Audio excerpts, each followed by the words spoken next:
Machine मृत्यु प्रतिवाद रे आज बीजेडी बालेश्वर बंद जरूरी सेवा को छाड़ी बाकी समस्त गाड़ी मोटर चलाचल दुकान बजार बंद रही। मुख्यमंत्री और उच्च शिक्षा मंत्री इस्तीफा दाबी करिछि दल।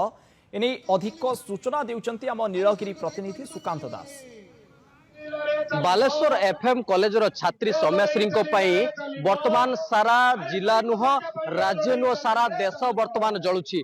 छात्री आत्महत्या पछरे जो मानकर हाथ रही से विरुद्ध में दृढ़ कार्यानुष्ठान दाबी करा जायछि एवं एने बिजु जनता दल पक्षर सकाल 6टारू 2 घटिका पर्यंत बंद डाकर देछि बालेश्वर रे। तेबे यार प्रभाव नीलगिरी रे देखा पड़ी। मु मोर सहयोगी कहबी चित्र देखेबे देखंतु वर्तमान जो सौम्याश्री मृत्यु पछरे जो मानकर हाथ रही से विरुद्ध में कठोर रु कठोर कार्यानुष्ठान सह जो मुख्यमंत्री अच्छा मोहन चरण माझी एवं तत्सहित शिक्षा मंत्री इस्तीफा दाबी करिछि दल। तेबे टिके प्रतिक्रिया नबा आज्ञा। आज सौम्याश्री जो अपमृत्यु ये जो आत्महत्या ये जो तार जो निरवच्छिन्न उद्यमर ये जो फल ये सारा ओडिशा को दहल देछि एवं ओडिशा रे आज आईन शासन चलिनी आमे कहबू ओडिशा रे जंगल राज चलछि।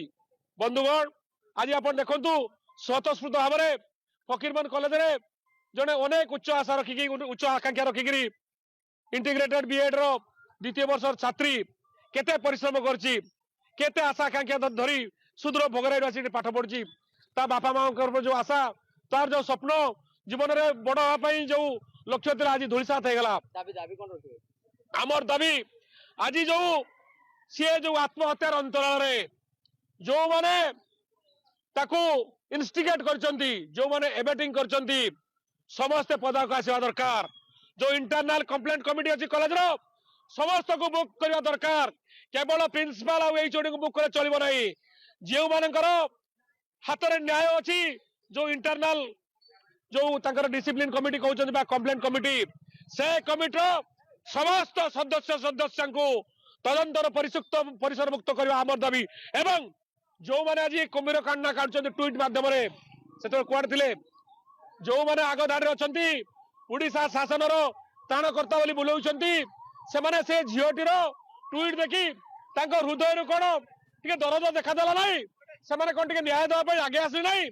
आज देखंतु ये सौम्याश्री मृत्यु आज सारा ओडिशा रो सचेतन जनसाधारण को आज आग को आनिया पई ये गोटिए प्रेरणा मात्र। आमे आशा करिवु सरकार आ कुंभकर्ण निद्रा शोले चलिबो नाही आगे पड़ो सरकार को न्याय देवाक पड़ो सरकार को कार्यानुष्ठान ग्रहण करा पड़ो ना आगामी दिन में अनेक घटना घटी पारे। निश्चित भाव में प्रतिक्रिया आपण शुणुले सरकार को जवाब देवा पड़ो कहीं प्रतिदिन एठी नारी सुरक्षा नहीं प्रश्न उठुछि।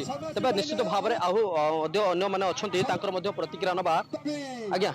वर्तमान ये धारणा कौन सब दाबी रखी कि ये धारणा आज देखंतु ए सरकार आसला परे नारी महिला माने असुरक्षित अछंती एठी निर्यातना चली विधायक माने अश्लील मंतव्य दउचंती।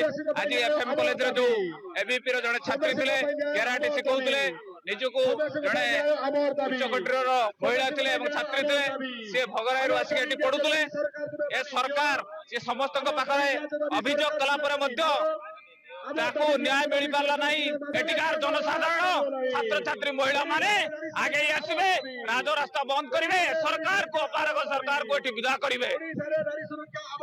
निश्चित भाव में प्रतिक्रिया आपण शुणुले वर्तमान समस्तंकर से गोटिए दाबी जहाँकि ये बंद डाकर सूचाई दौछि। वर्तमान आईसीसी कमिटी थिला से कमिटी सदस्य को समस्त को एथिरे तदंतर परिसरभुक्त करबा दरकार एवं जो उच्च शिक्षा मंत्री तत्सहित जो मुख्यमंत्री अछंती तांकर इस्तीफा दाबी करिछि बिजु जनता दल। नीलगिरी सुकांत दास, नंदिगोष टीवी।